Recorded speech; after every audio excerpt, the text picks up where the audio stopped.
Muito bem, Marujos, no episódio de hoje recebemos Fábio Gentil, sócio fundador da Gentil Advogados, que trabalha como advogado de comércio exterior. Não é mais advogado maritimista, né? Nem aduaneiro, é advogado de comércio exterior. E contou várias tretas que ele já enfrentou aqui, várias polêmicas com relação à demurra de detention, né? Janela para entregar container, e também um pouquinho da vida pessoal, que é uma história impressionante. Você não tem noção do quanto ele pagava no almoço dele. Você não tem noção das grandes empresas que ele trabalhou e quanto ele passou para hoje estar aqui compartilhando a história com a gente. Foi um prazer, você precisa assistir até o final.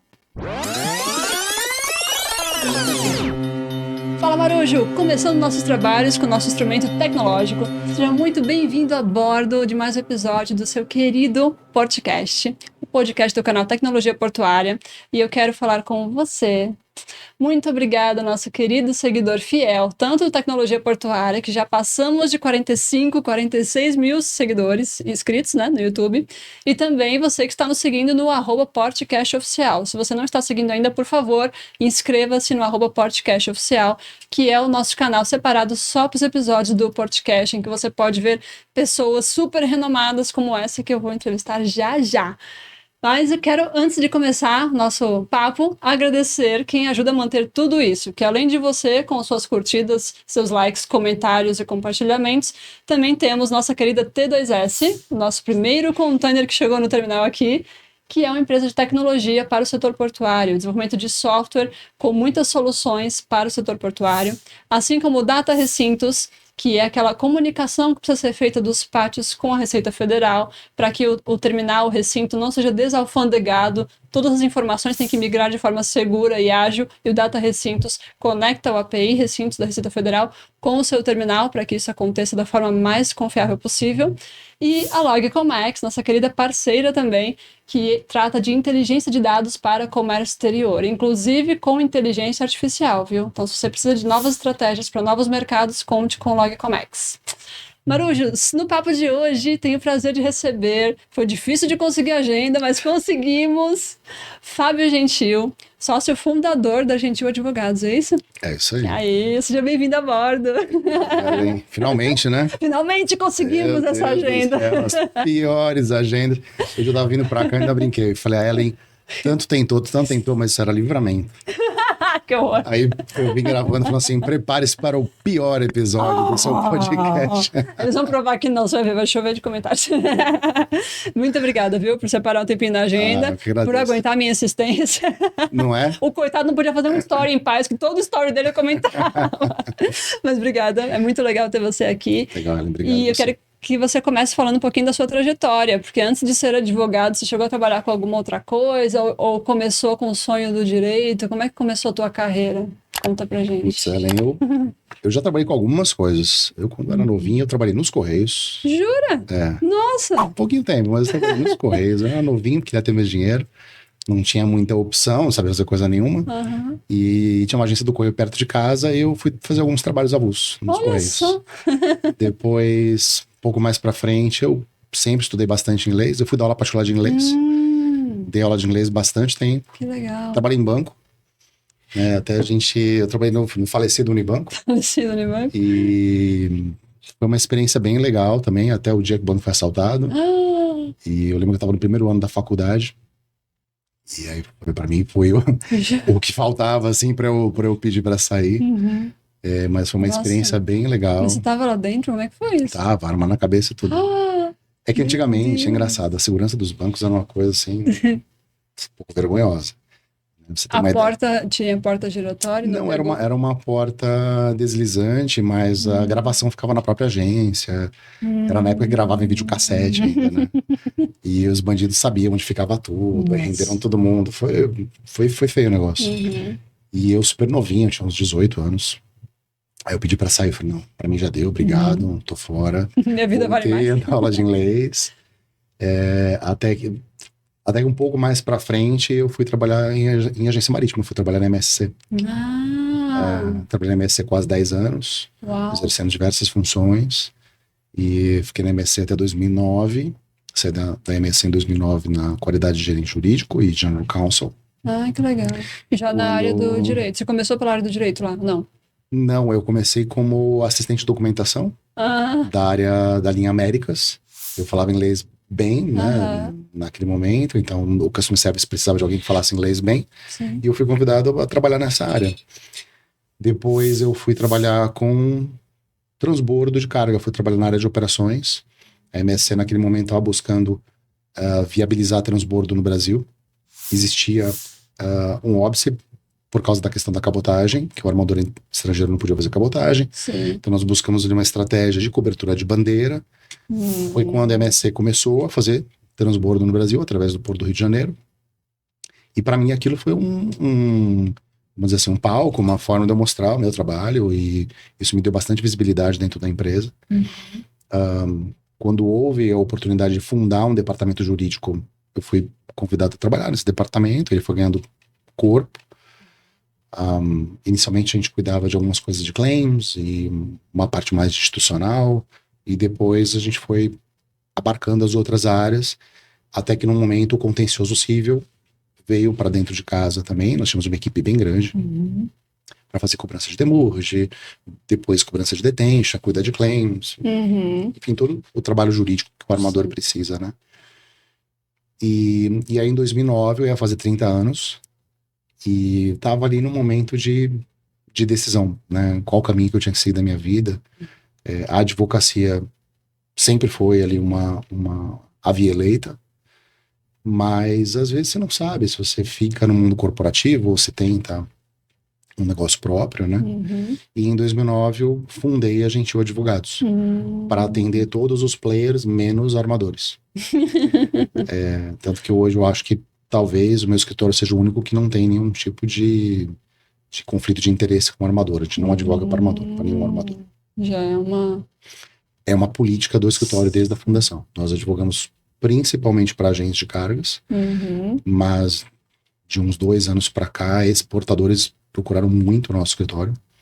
Então a gente trabalha muito fortemente com o pessoal do feijão, o pessoal dos pulses, e tem aumentado bastante o número de clientes exportadores contratando os nossos serviços. Legal. Especialmente em razão desses problemas de falta de janela para depositar contenda, despesas de detention, quebra de contrato. Muito frequente agora, recentemente. Tá muito frequente, tá muito frequente. Eu vou pedir para você abrir um parênteses aqui na tua trajetória para fazer uma legenda para os nossos seguidores que não entendem o juridiquês. Você falou contencioso civil veio para dentro de casa. Explica o que é contencioso. Eu lembro de contenda, que eu já vi escrito na Bíblia, falava contenda. Vamos evitar contendas, né? É briga, né? A Bíblia fala que o homem sábio, ele vê o problema e se afasta. Isso. O homem tolo passa e se arrebenta, né? Então vamos ter sabedoria. Isso. O contencioso no sentido de contenda mesmo, de briga, de processo. Entendi. Então os processos judiciais de cobrança, principalmente de demurrage, de detention, eram feitos até um certo momento através de escritórios terceirizados, e nós desenvolvemos um projeto para trazer isso para dentro de casa, através de advogados contratados, internos. E naquele momento foi uma estratégia super válida. Acho que trouxe uma maturidade grande para o armador em relação àquele tema. Depois, com o tempo, após a minha saída, pelo que eu acompanhei e acompanho, voltou a ser terceirizado, né, por estratégias da empresa. Sim. Mas é curioso, né, que a gente, ambos maritimistas, vamos, né, a gente está aqui no mesmo barco. E engraçado, quando eu saí da MSC, eu me apresentava como advogado maritimista.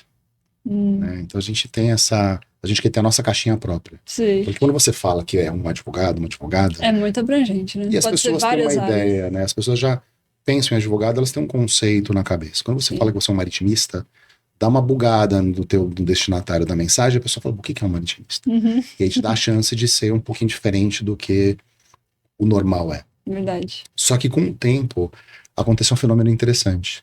Como eu falei, o principal público que eu atendo são agentes de cargas, que é tanto o freight forwarder quanto o NVOCC. E o agente de cargas, ele faz 50 mil coisas no comércio exterior.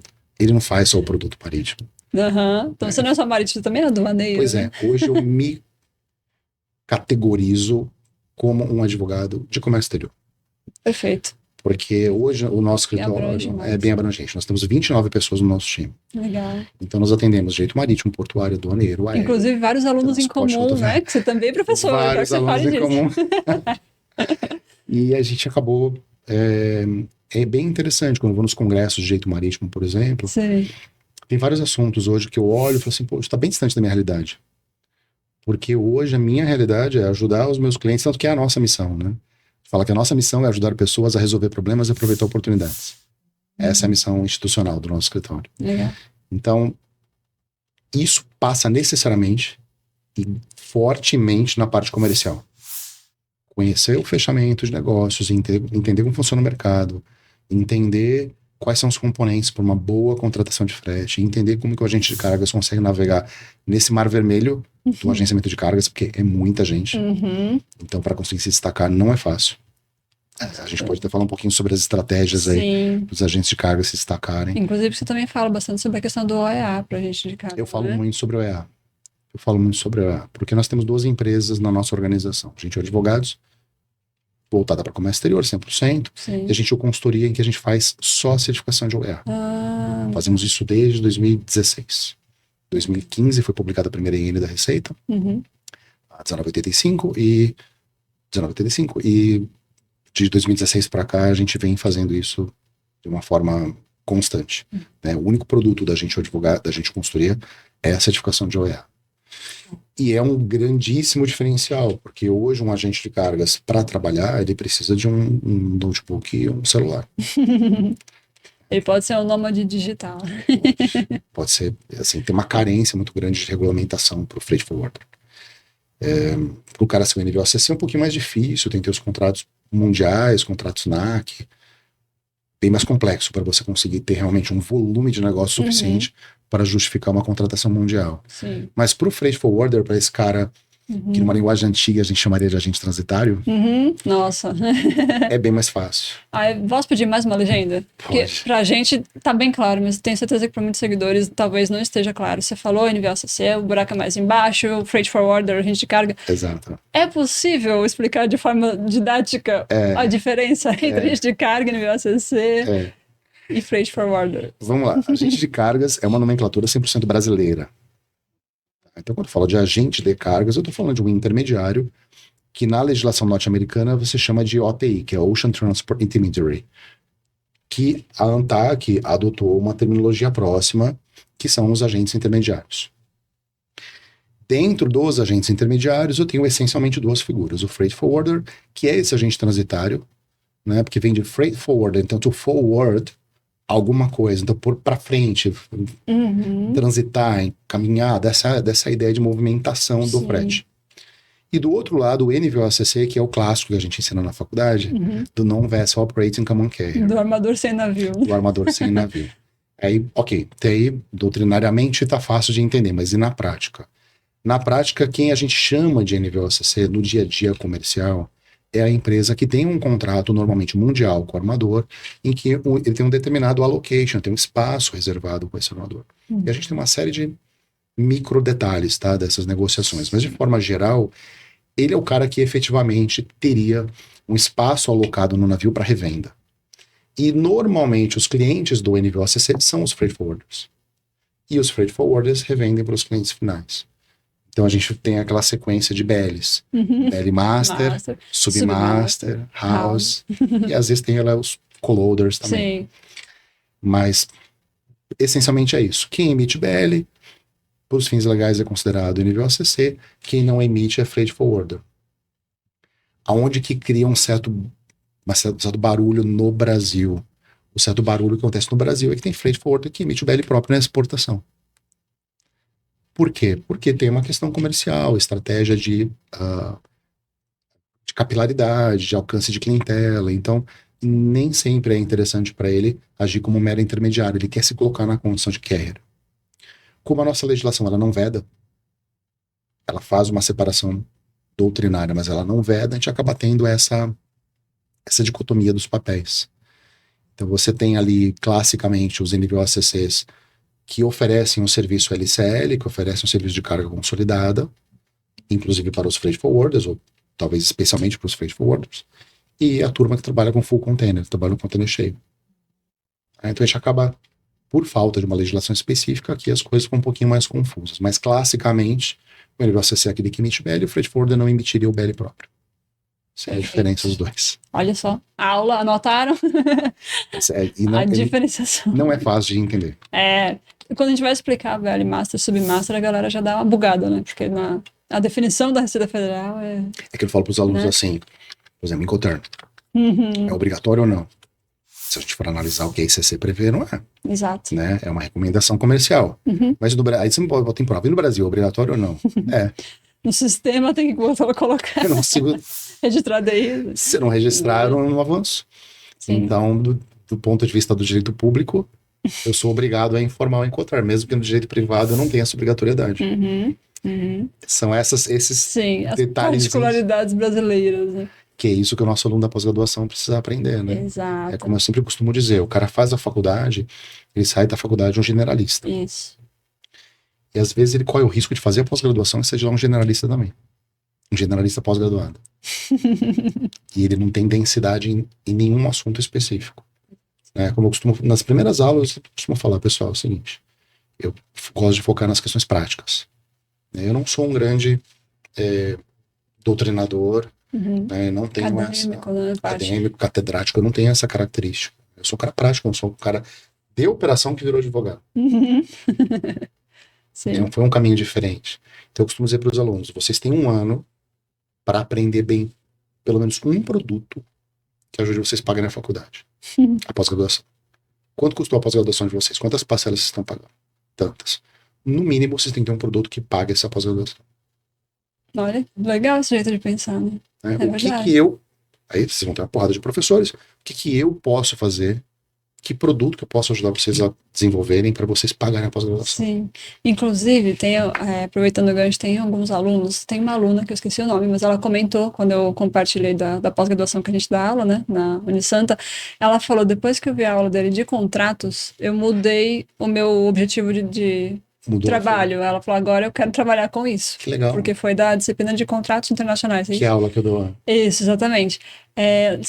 Como que funciona como você virou professor? Conta um pouquinho dessa parte. Isso é engraçado. E isso. O que você gosta de... O que tem nessa disciplina? Por que ela é importante? Vou te falar, como começou. Ainda na minha época de MSC, eu, durante um período, fui gerente de claims. Então, claims, turma que não tem...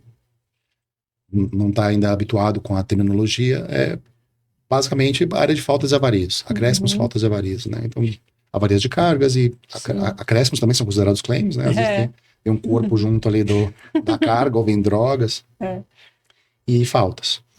E para poder ter uma gestão mais eficiente, eu fui fazer o curso de comissário de avarias, que é um curso bem operacional. Sim, totalmente. Fazer vistoria de container, essas coisas.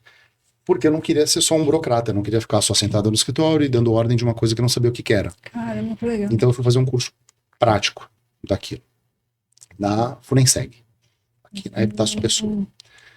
E sempre foi desenrolado e eu conversando ali com os professores, eu não vou recordar agora o nome da instituição, mas o professor responsável pelo curso, ele me chamou e falou, pô, você não quer dar umas aulas pra gente? A gente tem uma empresa de treinamento portuário e tal. E eu dei algumas aulas para ele. Gostei da experiência e, em seguida, fui dar aula no Sindamar. Durante a minha época, ainda também como funcionário, eu fiz todos os cursos do Sindamar. Todos os cursos do Sindamar. Eu fazia o curso, eu saía da MSC, ia para o Sindamar, fazia aula até um certo horário, saía do Sindamar, pegava um ônibus e ia para a faculdade. Nossa. Então eu ficava administrando as minhas faltas na faculdade. Foi um malabarismo que eu fiz. Ficava administrando as faltas na faculdade, porque eu queria fazer todos os cursos do Sindamar. Sim. Porque eu queria realmente ser o melhor especialista daquilo. Naquilo que eu fazia. Né? Me incomodava muito aquela ideia de, mas sempre foi assim. Mas por que desse jeito? Não, faz aí. E você sabendo a teoria, onde está na legislação, e você vendo como é na prática, eu imagino que várias vezes você via as conexões das coisas e via os absurdos, né? Não, e não era só lei, né? Na verdade, eu fiz todos os cursos, inclusive operacionais. Então, operação de carga e descarga, vou fazer. Vistoria de container, vou fazer. Afetamento, vou fazer. Então, todos os cursos que tinha, eu fiz. Quando eu comecei a dar aula para essa instituição, que eu agora, infelizmente, não lembro o nome deles, eu me candidatei no Sindamar a ser professor. Eu falei, eu queria dar aula aqui também e tal, eu gosto muito do lugar. Tinha um menino que era um querido que tomava conta lá da galera, o Júnior. Beijo pro Júnior. Me alimentou, assim, eu me alimentei muito dos lanches do McDonald's que o Sindamar oferecia nos cursos. Eu lembro até hoje, tinha um lanche mais magrinho, assim, do McDonald's, e aquilo ali era o meu jantar. Nossa. E foi uma época muito dura, né? Eu lembro que, assim, era uma época que o dinheiro era muito curto, né? Eu vendia passe de um ônibus e tudo para poder pagar a faculdade. Nossa. E às vezes eu ia a pé, morava na Contrapraia, andando do Canal 6 até a MSC para trabalhar com frequência para fazer isso. A gente tinha realmente Nossa. uma vida bem apertada. Quem vê hoje nem imagina, né, que passou por tudo isso. É muito legal que você compartilhe isso. A minha mãe foi empregada doméstica, minha mãe vem da área de comércio exterior, trabalhou 30 anos, na área de telex. Nossa. Foi meio assim, eu falo pra minha esposa, né, que a gente tem uma história que pouca gente conhece. Pouca gente conhece. Eu cansei de almoçar naquele restaurante lá de R$1, que é a Carrinheiro aqui no centro. Cansei de almoçar lá. Cansei de almoçar com ela no restaurante aqui do lado do 87, que era R$2 o almoço, não podia deixar sobra, porque senão você pagava um extra. Sim. Cansei de tomar aquele suco ali que era parecido do Chaves, era cheiro de laranja com sabor de morango, tamarindo. Cansei de... Olha. A Érica e eu. Cara. E a gente ficava sentado ali naquela Praça da República, trabalhou na Expeditors. A gente ficava conversando, pensando sobre as coisas do futuro. Já tinha filhos, né? Não, a gente namorando. Eu conheci a Érica, eu tinha 18 anos. Eu vou fazer 46. Oh, que lindo. Então, assim, a gente, sabe, você vai tendo toda aquela trajetória até você conseguir chegar onde realmente você precisa, né? Sim. Faz parte, né, do processo. E não é fácil. E eu lembro, assim, era muito difícil, tudo muito apertado, então eu falei, não, vou começar a dar aula para engrossar um pouco mais o meu orçamento, ganhar um pouco de dinheiro. E todos os cursos que apareceu, eu queria ser professor. Eu falei, vou dar aula de tudo, o que aparecer eu vou dar aula. Eu já tinha todas as formações, né? O que apareceu eu vou dar aula. Inclusive dentro da própria MSC, a gente teve uma mudança numa época de RH, que investiu muito nas pessoas, e teve vários temas ali que eu ministrei para a equipe interna. Que legal. E então, assim, o magistério acabou sendo meio que, num primeiro momento, uma necessidade financeira, né? Depois, com o tempo e mais experiência, eu fui chamado para dar aula na pós da Unisantos. Né? Eu fui da primeira turma de Direito Marítimo da Unisantos. Uau! Que também foi um outro malabarismo, porque enquanto eu fiz a minha pós de Direito Marítimo, eu fiz a pós em contratos na PUC. Nossa. Ao mesmo tempo. Então, era um malabarismo incrível, porque eu tinha que trabalhar e fazer 2 pós-graduações.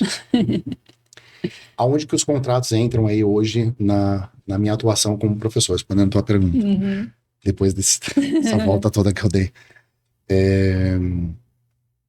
Contratos hoje são a matéria mais importante que eu tenho profissionalmente falando. Tudo é contrato. Sabe disso? Tudo é venda e tudo é contrato. Eu adoro quando eu vou falar da documentação do comércio exterior, sem querer interromper, já interrompendo, quando a gente fala de BL, invoice, PECNIS, fala, gente, invoice, né? Toma cuidado. Não é um documentinho que você faz de qualquer jeito. Tem aquela parte que a gente fala que o contrato faz lei entre as partes, Exatamente. Não é isso? Tem gente que acha que não. Comenta um pouquinho a importância do contrato, da invoice. Comento.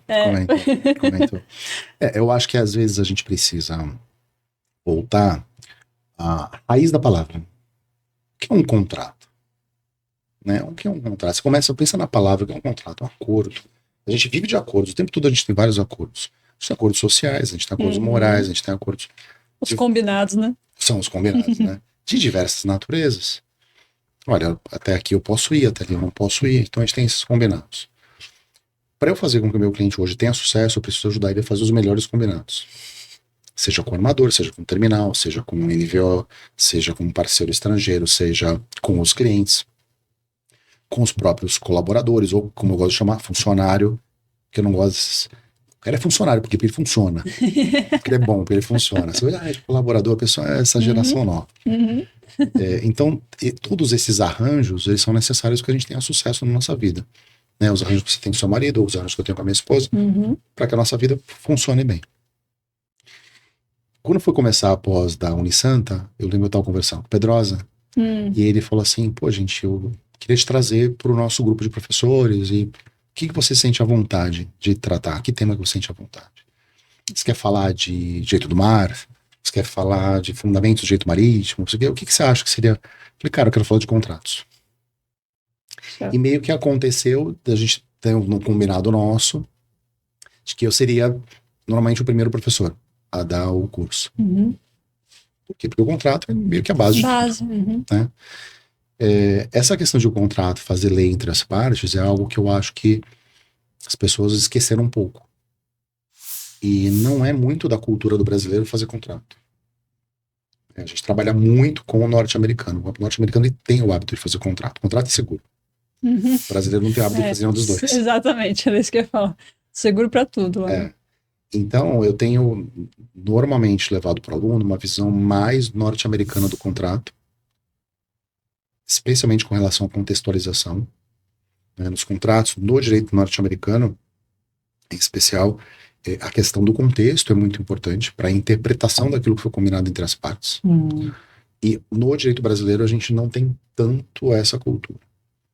Você vê alguns advogados mais antigos que eles gostam muito de começar o contrato com as considerações iniciais, consideranda. Sim. Mas a gente percebe uma geração mais nova que esqueceu um pouco disso. Vai direto nas cláusulas, né? E na hora de contextualizar fica difícil. Porque eu combinei os assuntos A, B e C, mas em qual contexto? Então, se, por exemplo, eu quero aventar a possibilidade de atrair uma teoria da imprevisão para discutir um contrato, eu tenho dificuldade. Por que eu tenho dificuldade? Porque o contexto não foi extrapolado, não foi apresentado por escrito. Uhum. Então, se eu não sei qual é o contexto, como eu vou falar que houve uma imprevisão? Como é que eu vou falar que aquela obrigação ela está sendo demasiadamente onerosa para mim? Eu não consigo. Sim. Então a gente, talvez isso tenha mudado um pouco a cabeça da aluna, que resolveu... acho que foi isso que ampliou a visão, né? Porque é uma visão mais objetiva. Inclusive, como na pós a gente não tem necessariamente alunos de direito, Isso. o aluno que vem de outro curso e que vai trabalhar talvez com administração de contratos, internamente, ele tem um produto para vender ali, mesmo não sendo advogado. Então, se ele tiver um bom entendimento da construção de um contrato, administração do contrato, organização de um contrato, ele pode ser um bom administrador de contratos. Olha. E ele tem um produto para vender. É verdade. E aí essa pessoa como se fosse uma consultoria. Como uma consultoria. Legal. Claro, o ideal é o cliente trabalhar com um advogado que vai enxergar lá na frente o que pode acontecer. Sim. Só que a gente sabe que as empresas muitas vezes têm ali alguém interno para fazer a parte de organização e se utiliza do advogado terceirizado para de fato trazer os pareceres, análises de contratos. Essa pessoa ela é extremamente importante para a empresa, quem faz a organização interna. Só que ela tem que ter noção do que ela está fazendo, né? E aí é a hora que a gente entra trazendo para o aluno essa visão. Sim, perfeito. Essa parte que você traz dos documentos é fundamental. As pessoas entenderem o que elas estão fazendo. O que é cada um, né? Eu gosto de falar muito de, por exemplo, contratos de afretamento. Que às vezes o aluno fala assim para mim, o armador tá me cobrando frete morto, mas eu não devo, né, doutor, frete morto, porque eu não assinei o book note. Às vezes quando eu vou analisar o caso, eu falo assim, não, você tem que pagar sim. Não, mas eu não assinei o book note, então eu não tenho um contrato. Ele não consegue entender o que é contrato. Ou ele, naquele momento ele não entende o que é contrato. Sim. Que, por exemplo, no afretamento a gente sabe que eu tenho uma série de negociações e tem um certo momento que a gente tem um final recap, que é uma recapitulação final de tudo que foi conversado entre as partes. E ali você tem o que a gente chama de bonding acts, que são os atos de vinculação. No direito inglês isso é muito forte. Se você está bonded a outra parte ou não, está vinculado a outra parte ou não, são os bonding acts. E o final recap normalmente ele é extremamente vinculante. Porque eu digo tudo que eu quero, você fala tudo que você quer, e a gente tem aqui um encontro de vontades. A partir daquele momento eu tenho um contrato. Mesmo não tendo assinado o book note, mesmo não tendo sido emitido ainda o charter party. E aí a pessoa se enrola. Né? Às vezes assume uma baita obrigação que ela não sabia que ela estava assumindo aquela obrigação. Por isso que a gente, obviamente, sempre estimula que qualquer um que vai trabalhar com o comércio exterior esteja bem assessorado. Exato. E aí tem que conhecer muito bem das bases, né? Do que é um contrato, do que é cada documento, os incoterms. Eu sempre pergunto isso na prova, né? Eu falo, o que é contrato? Sempre coloco. A primeira pergunta já... Contrato é manifestação de vontade de duas ou mais partes que tem o objetivo de criar, modificar ou extinguir um direito. Pronto. Agora vamos destrinchar isso. Show. Você estava comentando, começou a falar de uma treta jurídica, né? Que você recebe lá no seu escritório. O que mais tem acontecido, igual você comentou, na exportação, problema de janela, né? Detention, demurrage. Eu queria que você comentasse um pouquinho das principais tretas que estão acontecendo no mundo do comércio exterior que os advogados têm que resolver e às vezes, eu imagino, porque assim, trabalhando com despacho aduaneiro, às vezes eu pegava algumas coisas e falava, como que o cliente está querendo um negócio desse? Não tem cabimento, ele não faz ideia do que, por exemplo, esse Incoterm não tem seguro, como que ele está achando que está coberto e tal. Então, me batia essa revolta no despacho aduaneiro. Eu imagino que, como advogado, você deve pegar as coisas e falar, como que esse cara está exigindo uma coisa que não tem nada a ver? Porque o próprio BL, né, o que o pessoal chama de verso, que não é o verso... É a frente, né? É a frente, tem as letrinhas miudinhas ali, né? E muita gente fala, nossa, mas o que precisa daquela folha, né? Não tá nem aí, nem ler aquela folha que a letra é muito pequenininha. E lá também tá escrito, né, que o armador ele vai entregar onde ele conseguir, não necessariamente onde você, né? Como é que funciona aí? Vamos lá, falando das tretas jurídicas. Pronto, joguei a bomba e saí correndo. Vou dividir em 3 partes aqui. Se eu me perder, tu me ajuda a voltar. Tá. Demurrage, detention. Sim. E o que você falou agora, que é o chamado stoppage em trânsito. Então vamos começar do que tem a palavra mais difícil, stoppage em trânsito. Stoppage em trânsito é você parar o embarque no local onde ele se encontra, porque existe uma situação adversa ali que não permite que o transporte seja completado. Então você tem ali uma previsão contratual de parar onde dá. Sim. Né? É a história do ônibus que quebra no meio do caminho e desce todo mundo. Sim. E dependendo da situação, vem um outro para buscar os passageiros e tem outras situações que não, para aqui mesmo, porque não dá para seguir, Cada porque se ali vira sozinho. tá tudo alagado ali na frente, não tem como passar. Já passei por isso muito. Né? Então a gente vai ter situações em que, de fato, os termos e condições do BL vão ser, vão determinar o caminho que tem que ser seguido. Por que eu coloco isso de uma maneira cuidadosa? Porque a gente está tratando de um documento que é fortemente influenciado por todo um histórico mais favorável aos transportadores internacionais. Quando a gente analisa, por exemplo, as convenções, a gente está falando sobre isso antes do nosso bate-papo, as convenções historicamente são muito favoráveis ao transportador marítimo e muito desfavoráveis ao interesse da carga. A gente vai analisando o AIA, a Visby, Hamburgo, até a gente caminhar e chegar na Convenção de Roterdã, você percebe que tem mais agentes entrando na convenção, como terminal, como inclusive os agentes de cargas. Sim.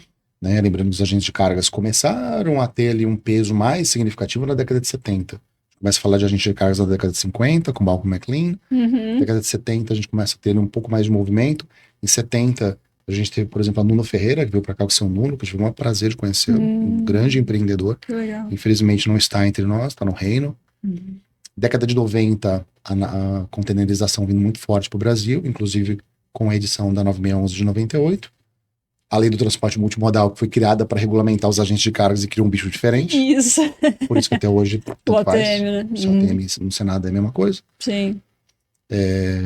Samir Ked fala muito disso. Então você percebe que, historicamente, você vê que a documentação ela foi construída para defender um lado do negócio.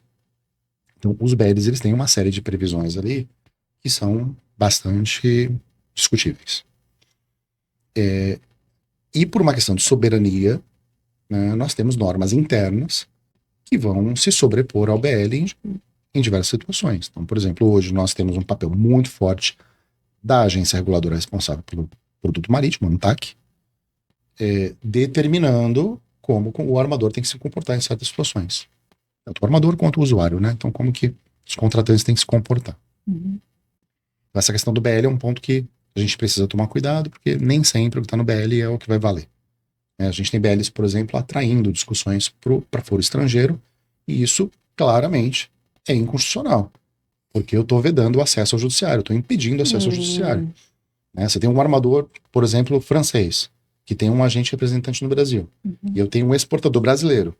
Então, ou seja, eu tenho 2 empresas localizadas no Brasil. Sim. Por que eu vou discutir essa matéria na França? Verdade. Então, obviamente, o documento foi construído para dificultar uma reclamação Sim. contra aquele armador. Capacidade de defesa, né? Então, esse é um ponto altamente discutível. Isso aí, para mim, é absolutamente inconstitucional. Isso é um absurdo. Quando a gente fala de demurrage detention, entra nas tretas 2 e 3. Né? Então a primeira nem é tanto uma treta, né? É mais uma discussão conceitual, doutrinária e também prática, em alguns casos. Demurrage detention são discussões práticas do dia a dia que estão acontecendo muito. Em relação a demurrage, o principal problema, a principal discussão, é que os representantes dos armadores, que são os terminais de vazios, os depots, estão enfrentando um problema de falta de espaço. Sim. Aí a pessoa quer devolver o container vazio, mas não consegue, porque não tem espaço para receber. E esse falta de espaço, aí a gente tem aqui fazer uma nota de rodapé, né? Porque não necessariamente é falta de espaço. Muitas vezes é incapacidade operacional. Porque o depot, ele precisa de mais mão de obra, precisa de mais máquinas. Sim. E nem sempre o armador está disposto a pagar aquilo que é necessário para ter um serviço do nível que seria exigido. Problema número 1. Problema número 2, o chamado FIFO, que a gente aplica muito em logística. Sim. First in, first out. Se eu tenho um container que está no fundo do armazém e eu, por contrato, faço com que aquele container tem que ser o primeiro a sair, é óbvio que eu vou causar um transtorno dentro do terminal. Sim. Porque eu preciso tirar tudo que está na frente para eu conseguir alocar aquele container para transporte, entregar aquele container para transporte. Então, é óbvio que isso vai dar um problema. Isso acontece muito. Então existe ali seja uma incapacidade operacional, seja uma dificuldade X, o fato é que não é o importador que está causando aquele problema. E aí a gente ouve algumas coisas, Ellen, que às vezes causam um pouco de... A gente não consegue entender muito bem onde as pessoas querem chegar. Não, mas isso aqui é uma questão, uma fortuidade. Olha, é uma fortuidade, uma situação inesperada.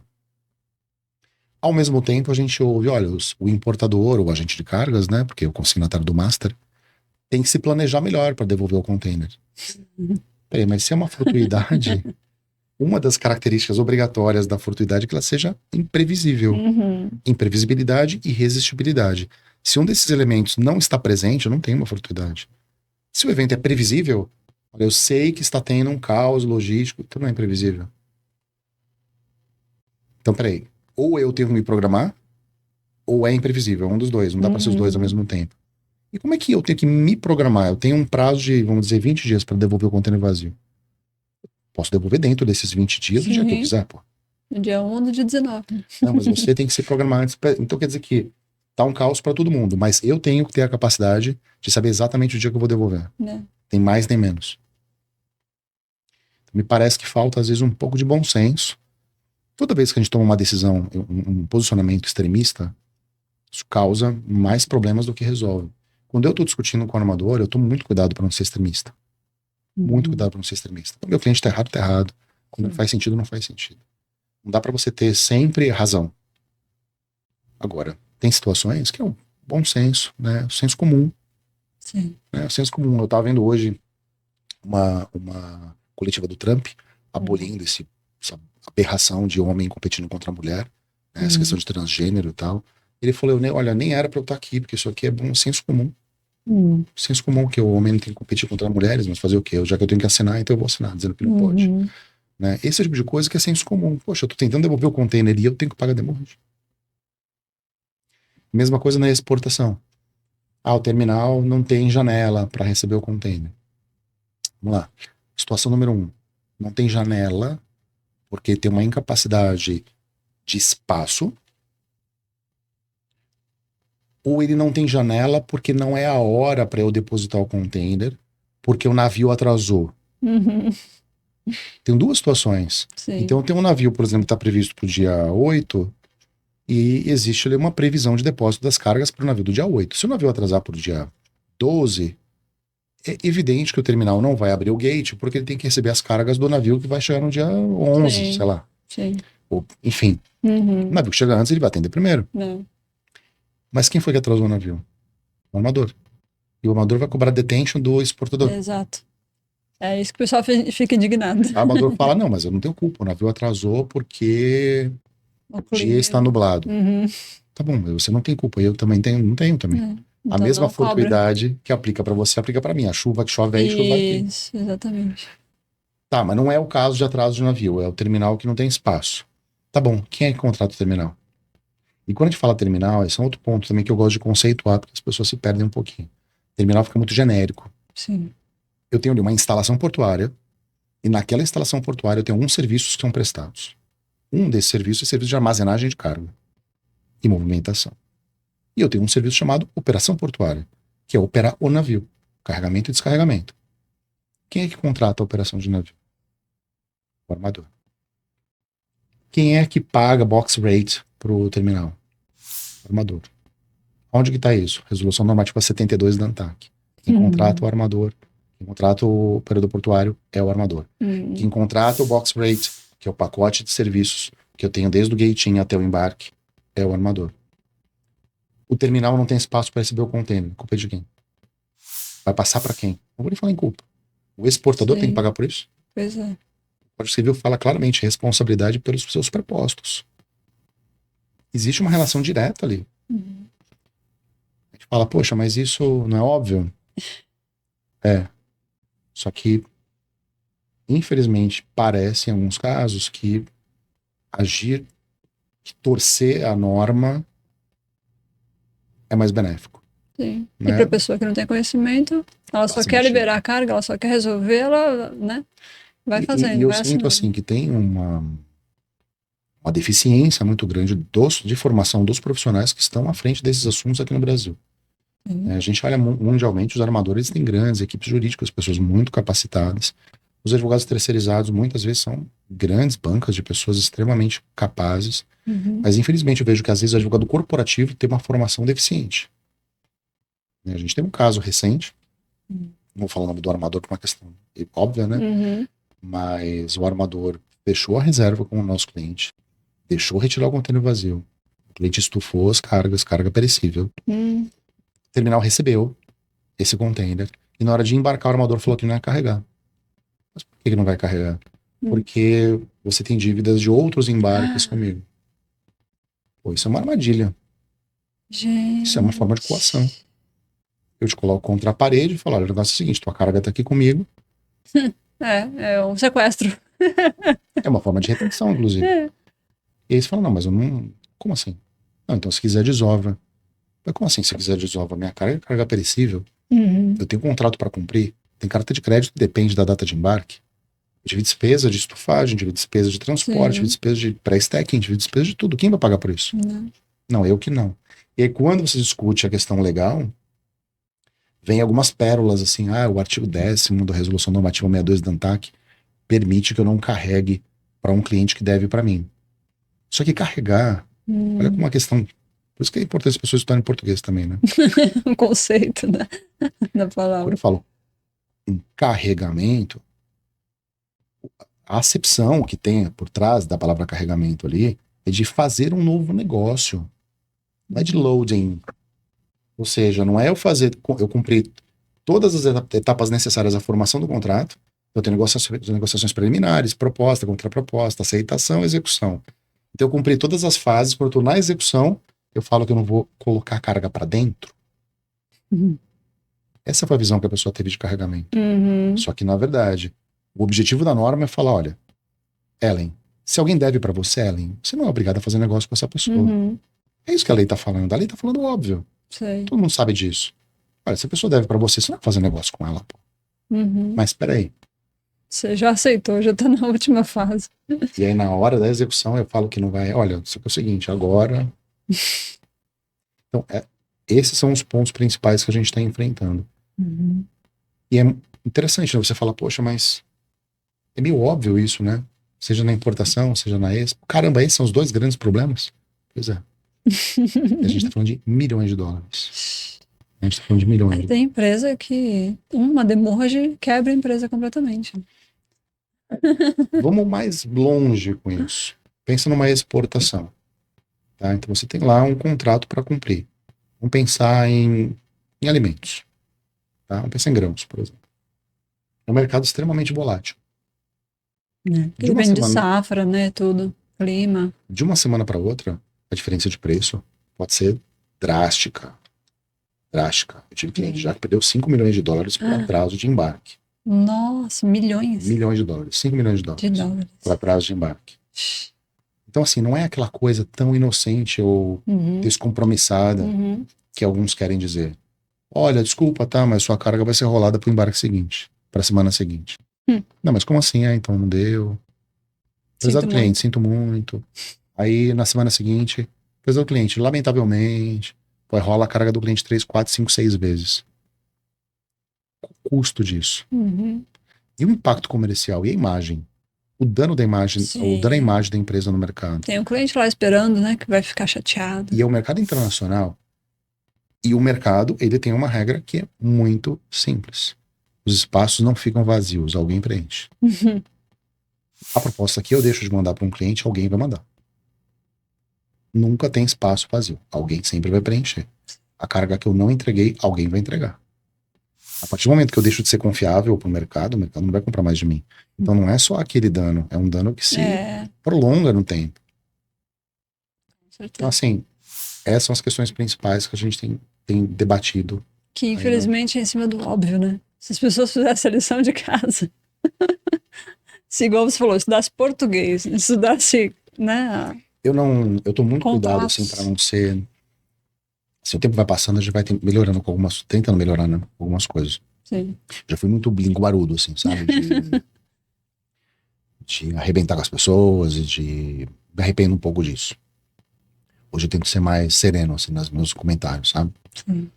Então, por exemplo, eu não vou ter a ousadia de falar que é má fé. Tá? Então, eu não vou falar que é má fé. Mas me parece que existe um pouco bom senso. Né? Eu acho que às vezes falta um pouco de empatia. Uhum. De conseguir analisar um negócio além do seu próprio umbigo. Eu lembro quando eu saí da MSC, eu tive uma ilusão de que ia ter uma fila de uns 10 quilômetros assim, para me contratar. Afinal de contas, eu era advogado de armador, eu era muito foda. Uhum. Só que não. E eu sofri pra caramba no começo da minha carreira. Porque o mundo era muito maior que a minha cadeira. O mundo era muito maior que a minha mesa. Uhum. O mundo era muito maior do que o produto marítimo. O mundo era muito maior do que o navio. O mundo do comércio exterior, todos os negócios do comércio exterior começam a compra e venda.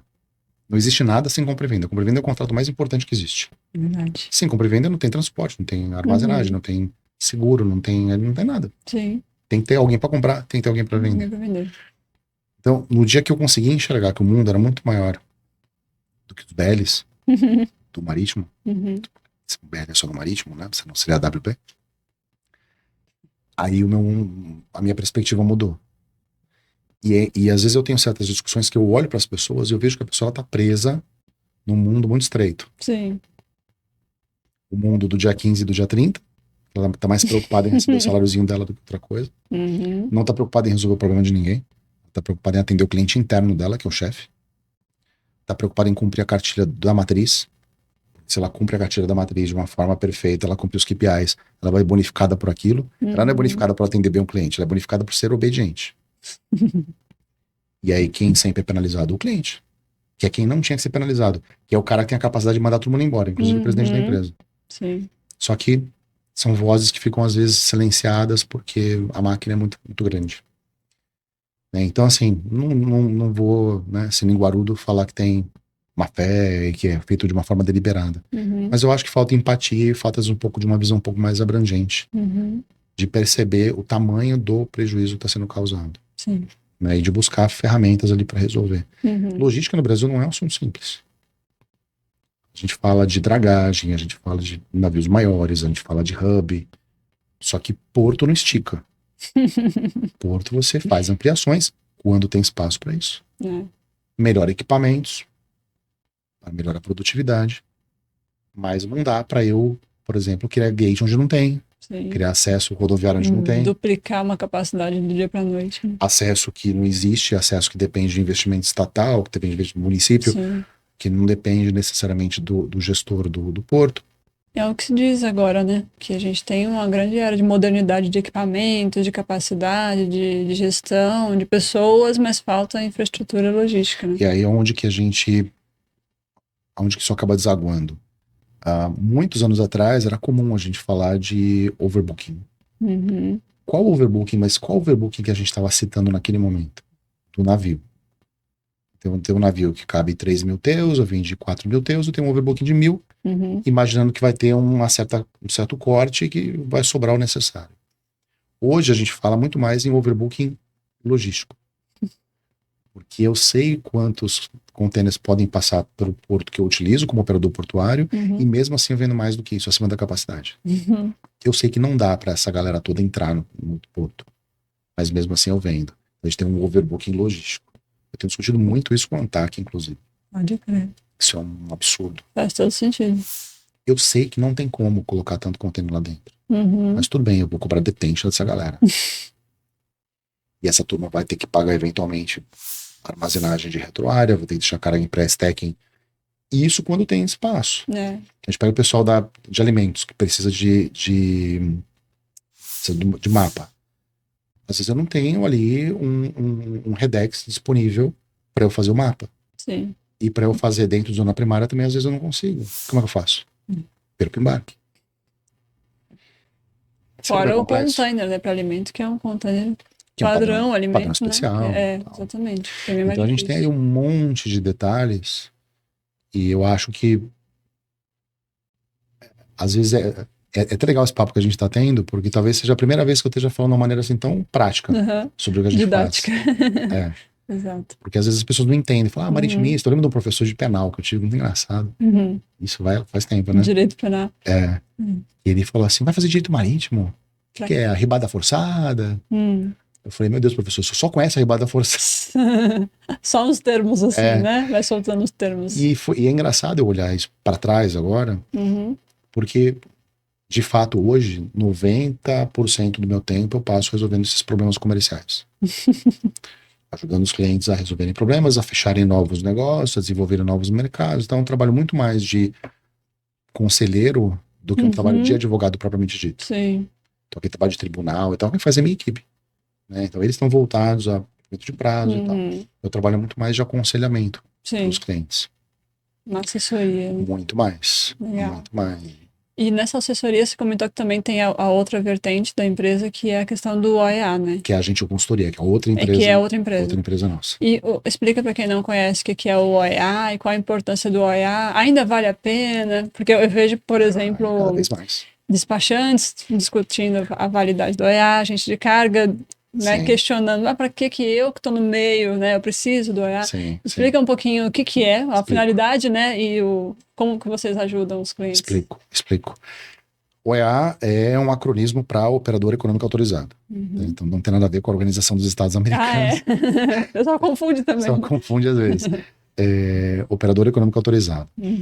A certificação de OEA, ela teve origem com aquela tragédia das Torres Gêmeas nos Estados Unidos. Logo em seguida, os Estados Unidos criaram um programa deles chamado CTPAT, que é um programa de parceria público-privada visando a segurança da cadeia logística.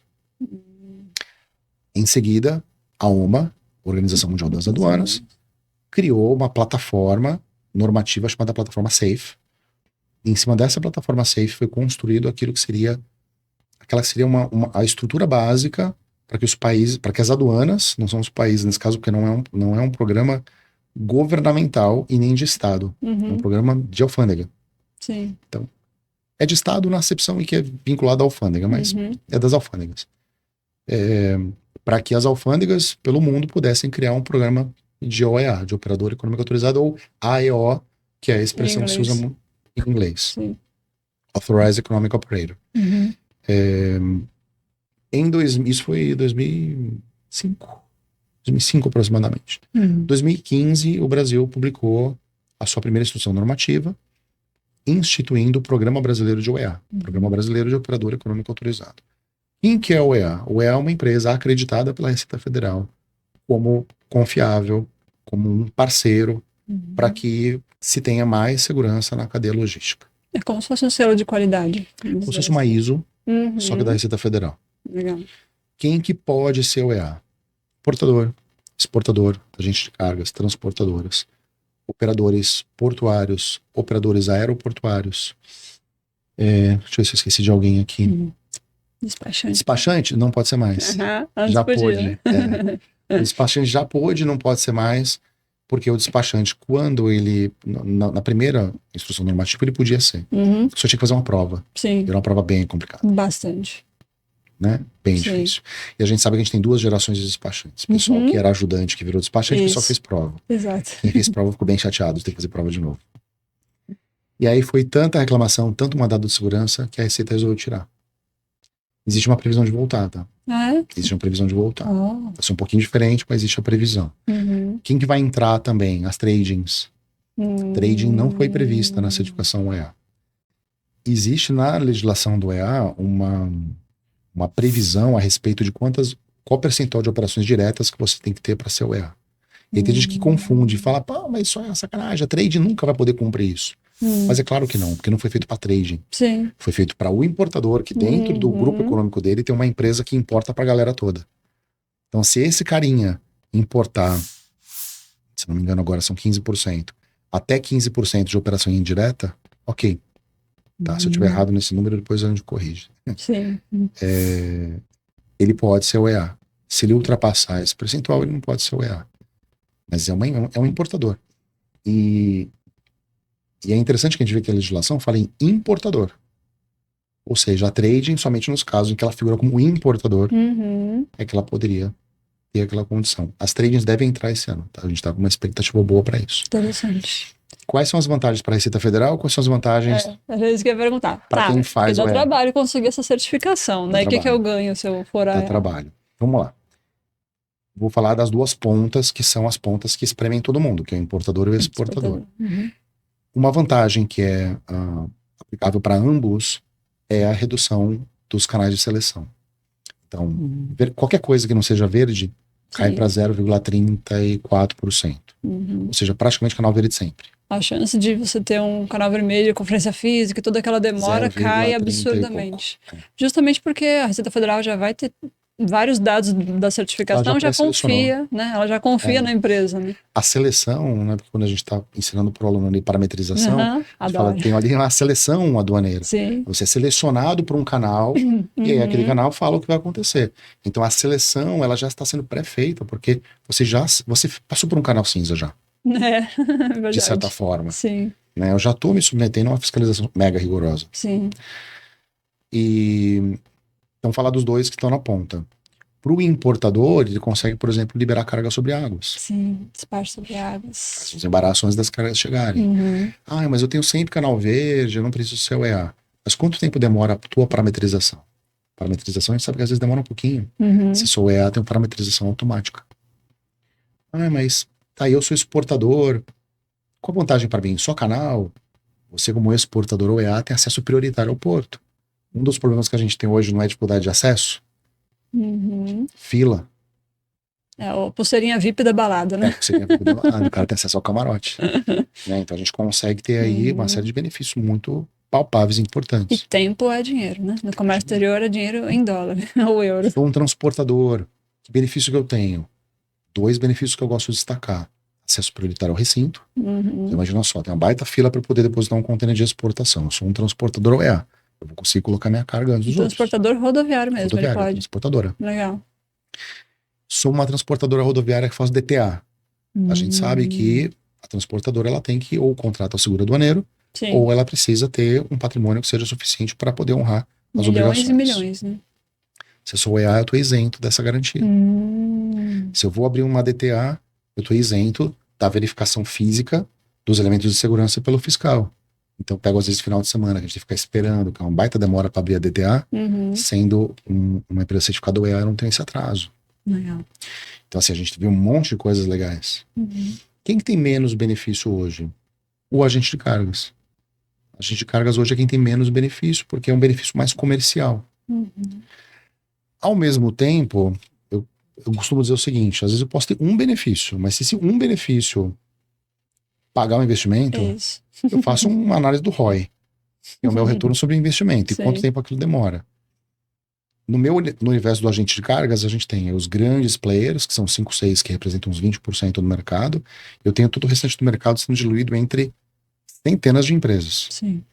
Se eu tenho acesso a um aquário para eu pescar, o que é esse aquário para eu pescar? A gente tem eventos que são dedicados a quem é o EA. As melhores empresas do mercado que são o EA atendem esses eventos. E eu sou o EA. Então já tem um diferencial enorme comercial. Mas o que mais? Pô, mas networking mais seletivo, né? O que mais? Quer mais o quê? As melhores empresas. A gente teve recentemente agora a entrada da Anvisa. Então, o pessoal que trabalha com farmacêutico, excelente networking Sim. com a gente de cargas que trabalha com farmacêutico. A gente está aguardando a entrada do mapa, super esperada. Quem trabalha com carga que tem a anuência do mapa vai ter acesso aos melhores clientes que também estão sujeitos à anuência do mapa. Então é uma questão mercadológica. Sim. Receita, e não é só do Brasil, porque isso é mundial, foi muito inteligente, carregou os principais benefícios nas duas pontas, Sim. que espremem todo o restante do mercado. E as duas pontas trabalhando com os intermediários que têm OEA, para elas também é melhor, né? Para elas fica tudo muito mais fácil. Pensa assim. E vai chegar um momento em que elas só vão querer trabalhar com pessoas. Já está acontecendo isso. Já está. Já está acontecendo. A gente pega vários vídeos, várias seja tomada de preços, várias medidas, ações concorrenciais que exigem a certificação de OEA. Olha. E não só importador e exportador. A gente tem agentes de carga americanos que hoje só contratam agente de carga brasileiro que é OEA. Nossa. Por quê? Porque lá o mercado força muito que eles sejam CDPAT. Sim. É um selo de que a empresa ela cumpre uma série de procedimentos rigorosos. Vê bem, a gente, sei lá, pega muito os Estados Unidos como exemplo, porque é um local que a gente tem bastante negócio. Nos Estados Unidos a gente tem uma separação entre o que é IRS, ou seja, o que é a Receita Federal tradicional, recolhimento de tributo interno, e o que é a Border Control. Customs, né? Que é um organismo separado. Sim.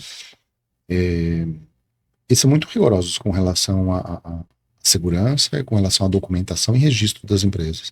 Para você ser um NVOCC cadastrado, ser um Freight Forwarder cadastrado na Federal Maritime Commission, tem uma série de procedimentos que você tem que seguir. Não é assim, de qualquer jeito. Sim. E aqui no Brasil a gente está vendo uma mentalidade indo para o mesmo caminho. A Receita Federal é o órgão mais exigente do Brasil. Eu acho que eu falo isso com certa segurança. Eu tenho o órgão mais exigente do país, com a melhor inteligência, de ponta, dizendo que eu sou uma empresa confiável. Quanto custa isso? Sim. Aí você fala bem assim, né? como que a Receita cobra pra fazer isso? Nada. Posso fazer por minha conta, sem ter uma consultoria? Pode. A diferença é que é um caminho mais longo. Né? Então, o que a gente tem feito ao longo desses anos todos?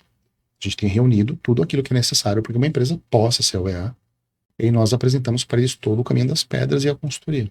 Isso é uma equipe especializada para fazer esse trabalho. Legal. Então, isso encurta o caminho. Com certeza. Né? Pô, por que eu vou ter que descobrir tudo sozinho? Para que a certificação de OEA, ela tem uma série de detalhes, é muito minucioso para você ser um OEA. Então é melhor você pegar uma empresa que saiba o que está fazendo e já te dê um direcionamento. Exatamente. E assim, está sendo super legal, a gente está tendo bons resultados. Ai, que bom. Show. Fábio, olha, infelizmente nosso papo chegou aos últimos grãos de areia. Mas antes da gente finalizar, a gente até conseguiu cobrir um pouquinho de cada coisa, né? Fica aquele gostinho de quero mais para um papo 2, mas antes da gente finalizar, eu quero... falo mais do que a preta do leite. Mas a gente tá aqui para ouvir, uai. Não? A gente aprendeu bastante. Muito obrigada pelos conceitos e pelas tretas todas. Você vai ter que fazer uma parte 2 só para contar as tretas que você já passou. O resultado da treta. Exatamente, para a gente poder aprender com os erros. Né? Mas antes da gente finalizar, eu queria que você comentasse quem é o Fábio de bermuda e chinelo. Agora, essa pergunta é difícil, sem paletó, né? Tirando o lado profissional, o que você gosta de fazer nas horas vagas? Tem algum hobby? Fábio sem paletó e chinelo, gosta de brincar com os filhos, gosta de stand de tiro, gosto de ficar com a minha esposa, ficar ouvindo música em casa. Fábio sem paletó é o Fábio que não gosta de falar. Porque no trabalho já fala muito. É engraçado isso, né? Na minha vida particular eu sou muito quieto. Porque eu chego tem dia assim, eu não sei se tu passa por isso. Eu não aguento mais a minha voz no final do dia. Então eu sou muito quieto, reservado, gosto de ficar no meu canto. O stand é alguma coisa que eu voltei agora. Né? É bom aquela descarga de adrenalina pra aliviar. Bota a cara de um cliente chato, não? É engraçado isso, né?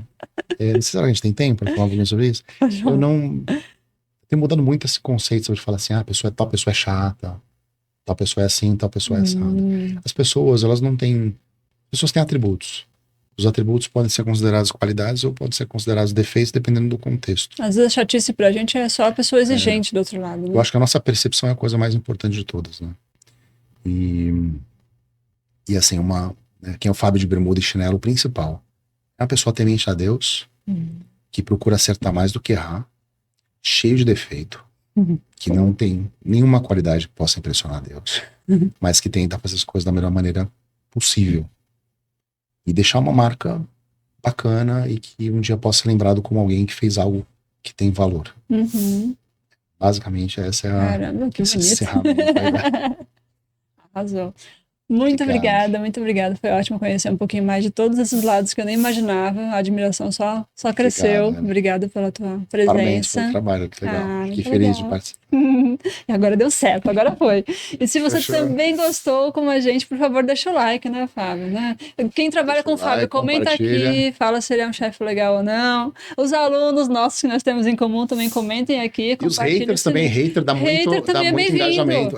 Vem aqui reclamar do que você não gostou, vem aqui falar dos defeitos, vem fazer te o contraponto. Eu duvido você reclamar do que você não gostou.